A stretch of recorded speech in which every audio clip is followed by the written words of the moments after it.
Ladies and gentlemen, Ernie Mills always liked to do programs he called Golden Treasures, interviews with those he referred to as golden oldies.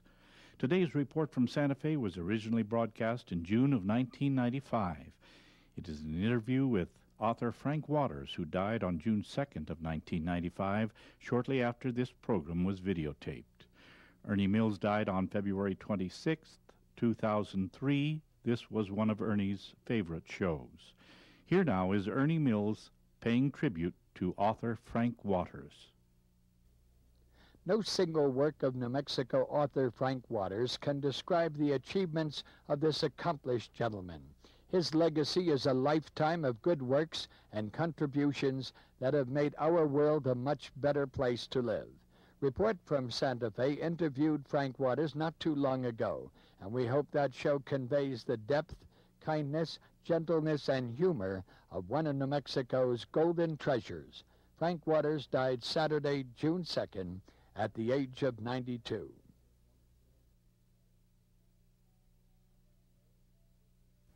I'm Ernie Mills, and this is Report from Santa Fe. Today, for the first time in ages, I'm loaded down. I have books, The Man Who Killed the Deer. I have Brave Are My People. I have a proclamation from the governor's office, loaded down for one reason. Our guest today is one of the most familiar figures in New Mexico, but one of the most revered, author Frank Waters. Frank, thanks so much for being with us today. It's so nice to be down here. Thank you for inviting me here. You made a comment to a reporter, and they said, "Are you going to do a biography?" And I think you said, "That is the last thing that I'm going to do is a biography." That's right. You also gave some good advice to writers, and you said, "I don't talk about books that I'm working on because you talk them out." I think that's the wisest thing a young writer can hear. What I wanted to ask you today, I have a 10-year-old daughter. She's going to say to me, "What kind of a man is Frank Waters?" Tell me. Well, he's just as common as an old shoe. In your writings, I spent a little time when I came to New Mexico in 1957 in Gallup, and at that time the problems of the Native Americans they weren't political, they weren't considered political. In this time span, they become very political, haven't they? Right. In your writings, what do you feel you have taught the Indians? And on the flip side, what have you taught the non-Indian? I think I've helped a little to raise the consciousness of the general public, Anglos, to Indians and Indian culture. And on the other side, I haven't taught the Indians anything except I've helped them to realize more that they are a part of the general commonwealth. They're not an outmoded minority. How are they relating now? There was a period where it was very difficult for the Native American to come off the reservation. It was very hard for them to do that. I think the general public like the idea of penning the Indians up on reservations. They were an outmoded zoo for people to look at on their vacation. But they never regarded Indians as part of the general commonwealth. And I think now that the people are amalgamating with the general commonwealth. Frank, you triggered something in my memory that I hadn't thought of before this moment. Back when I came in from the East, that was back in 1957, I had really had to do some studying. We had, I guess they called it the Collier theory at that time, where they literally looked upon the Indians on the reservations as something, it was like a museum theory, right, wasn't it? But it was purposeful. That's right. This was John Collier, I guess, was the head of the Indian Affairs Commission at that Yes. John Collier was an old friend of mine, but this was his idea, and it was generally adhered to keep the Indians on the reservations, and people could go there and look at them and talk things over with them, but they weren't out and mix with the general public. And we didn't want to change it. There was no malice to it, though. Oh, no malice at all. They were just an outmoded minority to be taken care of, and that's all. We had I remember during that period, we had the bird watchers in Santa Fe, and it was interesting because also at that time it was not considered politic to discuss the Native Americans. But there was one other thing I found interesting. The environment itself in those days was not considered a political issue. Today it is. Right. What do you think has brought that change about? Well, the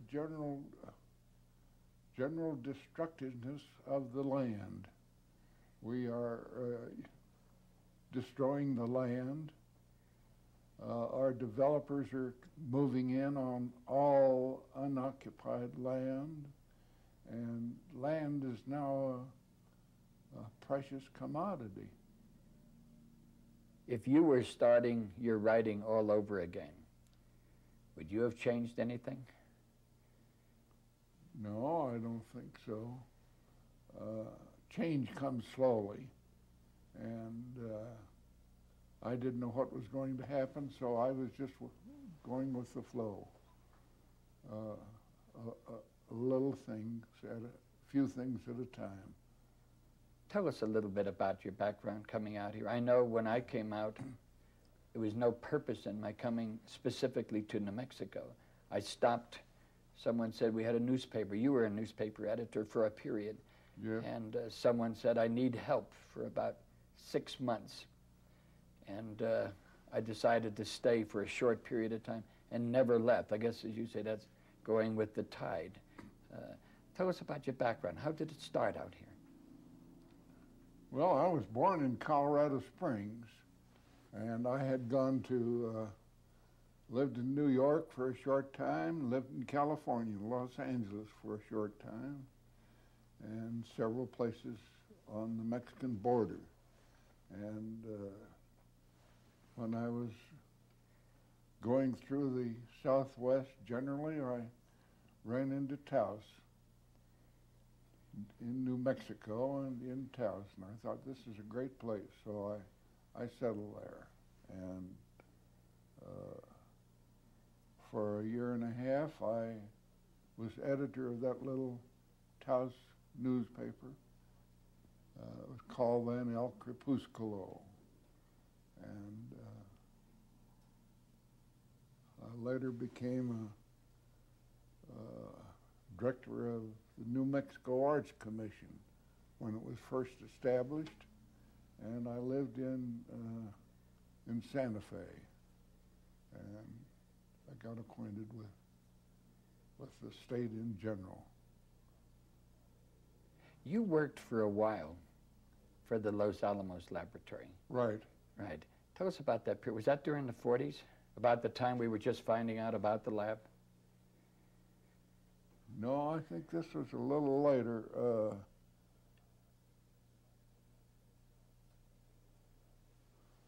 Do you remember when I worked there? Mid-50s. It's about the middle of 1955. Yeah, I must say that was Barbara, who is she's the one who prods us and tells us when it prods our memory. I depend on my wife Barbara quite often because she has a better memory than I do. She told me that your memory is selective. You remember what you want to remember, and you forget what you want to forget. That's a nice way of putting it. Someone said to me, we were talking about John Dendall, who's a very good friend. John said once, you can't ram economic development down the throat of people. And Los Alamos was a pretty good example of that. No one here knew about it when it came in. In those days, the excuse was we needed it to help win a war, to protect the people. Right. But after that, the whole argument for it became economic development, in a sense. What was your impression of what you did up there? Well, this was the tail end of the war when we thought we'd get into another war. The Korean War was just starting. So the government boosted the budget, and the laboratory started a new program of development of A-bombs, I guess you'd call them. And the phrase was a bigger bang for a buck. That's right.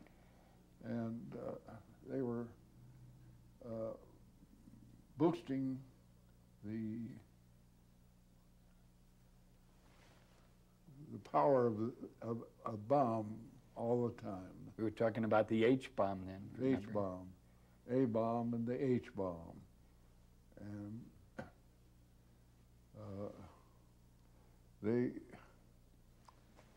they would have a series of testing these bombs in Nevada every spring for 6 weeks. They'd work in the laboratory in Los Alamos and do all of the lab work and testing, and then to test them, actual field test, the Corps of Scientists would go to Frenchman's Flat in north of Las Vegas. When I was working there, I was as an information consultant to Dr. Bradbury, who was the director of the laboratory, and I would work there most of the year, but in the spring, for the 6 weeks or 2 months period they were testing these bombs, why, I would accompany the scientists to Frenchman's Flat and live with the scientists north of Las Vegas.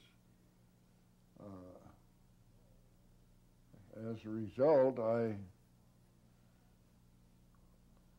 saw about 100 of these bombs tested, field tested. I remember one especially.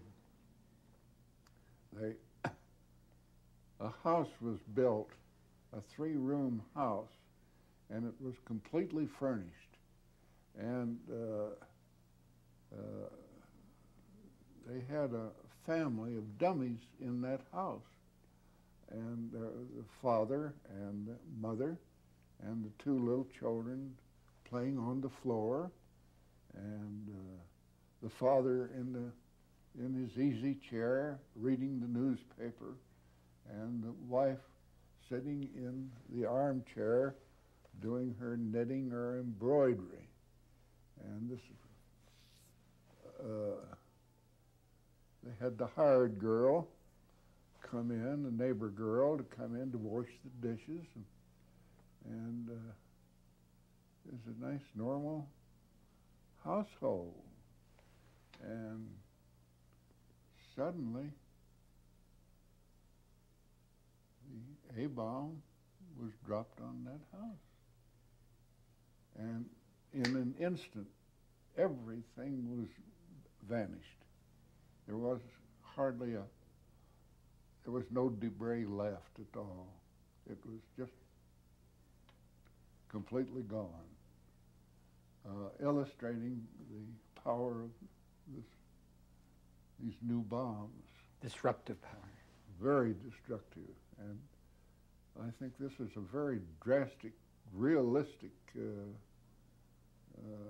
demonstration of what it would do.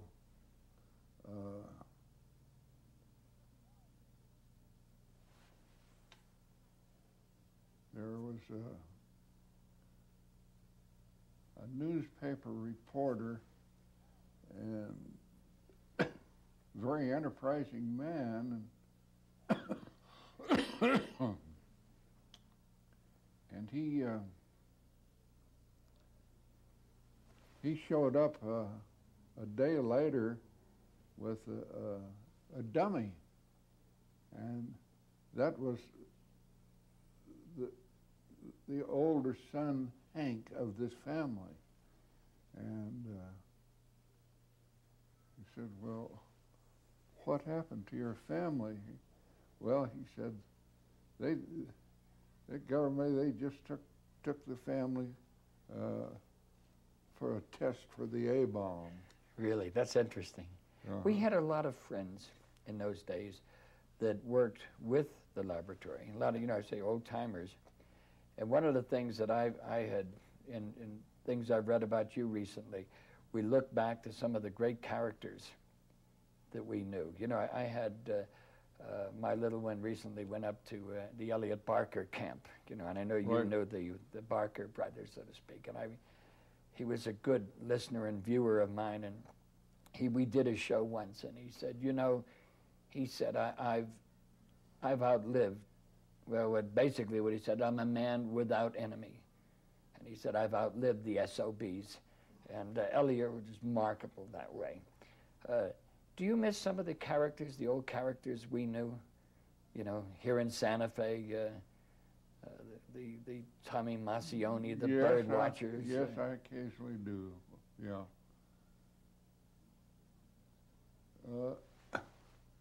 Time has speeded up, though, Yes, it has. And time wipes out a whole series of people that you knew and replaces it with another series. And that series is coming so fast, you can't grieve too much for one series of old friends. Well, you don't look backward very much, do you? You look ahead. Well, yes, I do. I don't live in the past too much, no. I have had people tell me when they were writing books, one of the problems they have, and I think I face that, is the fear that if you start on something that you may stop living in a sense and then live just in that past time frame. That's a danger that you have to guard against, isn't it? No, I never felt that. You haven't? No, you live in a time, but that time is set apart for your working day, working writing day. For example, I always worked usually in the morning, and a lot of my books had to do with pre-Columbian America, all America, North America, Central America. So this is pre-Columbian, and there was no past to look back on then. Do you write, no matter what, a certain... Bob Benchley, remember the great... Right. Not the young man, but old Benchley himself, told me once that he would get up in the morning. He had a little guest house. He used to go to the New Yorker every day in New York, but then he became famous and he moved away from New York. He would get up every day, put on his bowler hat and his coat, and walk across the lawn to his guest house and sit down and write, go home for lunch, go back to work, but he wrote 8 hours no matter what. It was that routine to get into. Later polishing. But he had that kind of a format. Good. You still work with you had an old, was it Olivetti you used to work? I still have that. An Olivetti portable that I bought in 1956. I still use it. You haven't switched to computer for writing? No. There's a computer expert, so I hate to admit that I haven't been sold for computers yet. The secret, for myself. Our secret is out. You're still writing on the Olivetti. That's marvelous. Yes, I am. I want to talk about your new book because it represents tribal leaders, but a broad expanse of them. I believe Tecumseh, Right. one of them, Right, and also it had to be a great man, Manuelito. right. Yeah, a lot of people will write about one specific tribe, and you don't get held back by that. You span a great broad expanse. I tried to cover the whole field. What should people look for in your new book? What do people look for? Yeah, what should they look for? What would you like them to look for in this book about and the tribal leaders? Well, first of all, to get a picture of the character of each leader and their influence, what influence they had, and conversely, the influence of our culture, our government on them. They were treated very badly. And I think we ought to get that picture. The Indian leaders and the culture they represented were treated very badly by our government. And I think we ought to get that picture. One of the things I've noticed, we did some work recently in trying to, it was on voting rights, where we did some television work in Navajo and Tiwa, and Caris. And what it basically was to show the Indians how to use some of the more modern devices we're using. The interesting thing was that very few of the non-Indians that we worked with had any understanding at all of what the Indian government as such. Right. And that's where you maintain, though, in your books, where you've done more education than you have for the Indians. Good. Good. I'm glad it's helped a little. When fellows like me sit down with you, we inevitably look to get very serious. But I also realize first of all, you've got to be a fun person because of Barbara. She has a marvelous personality. What are you doing now for fun? I'm just listening to Barbara's.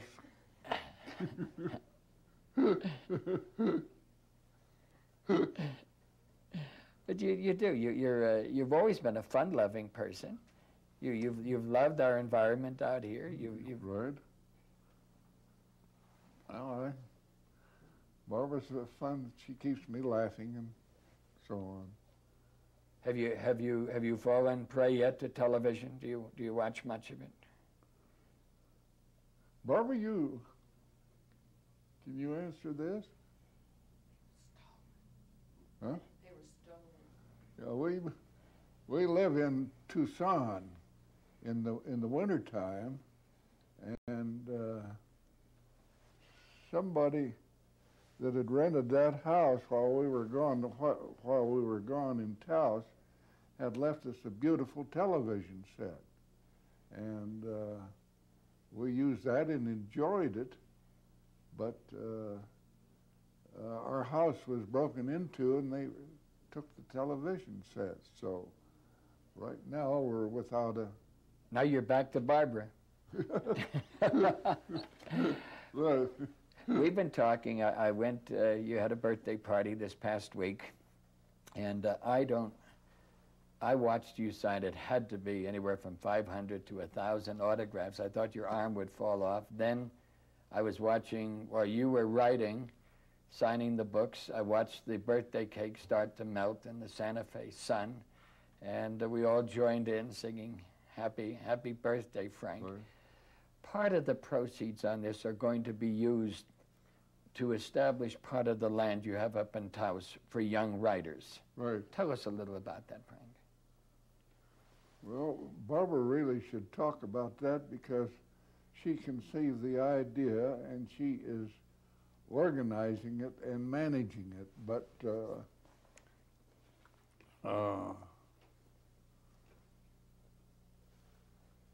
part of that land we turned over to the Taos Land Trust so as to preserve the middle part of our 15 acres so developers can never move in on it. And then Barbara is organizing the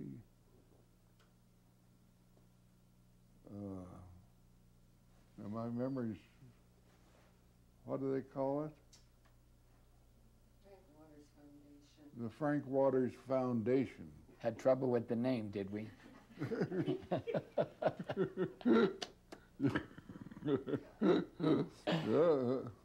You're marvelous. That man's pretty sharp, isn't he?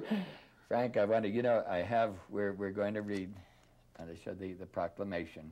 I think what the Mayor Sam Pick had a proclamation. This was Frank Waters Day in New Mexico. In Santa Fe, Governor Bruce King, good friend of yours, loves you dearly, and it was a statewide observance as well. And you brought so much to the state. I won't ask you what your projects are for the near future because you're not going to tell me anyway. You said if you did, you'd talk them out. But on behalf of our viewers and listeners from throughout the state, we want to say one big thank you to you. Thank you very much. And I will ask for a commitment when the 100th birthday will be coming up in 9 years, and can we do another show? I hope you invite me. The invitation is out. I'm Ernie Mills. Our guest today is the great man, Frank Waters, one of the most revered, respected writers in not just New Mexico history, but United States history. To my knowledge, I think he is probably the only writer who has 18 publications out, and all of them still are in print. And that is what is known as a working writer, and a great, humble man.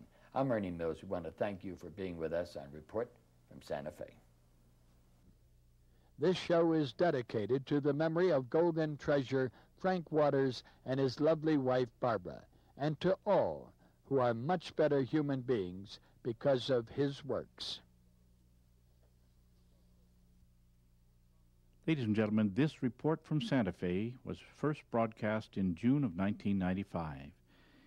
It was an interview with author Frank Waters, who died on June 2nd of 1995, shortly after this program was videotaped. Ernie Mills died on February 26, 2003. This was one of his favorite shows.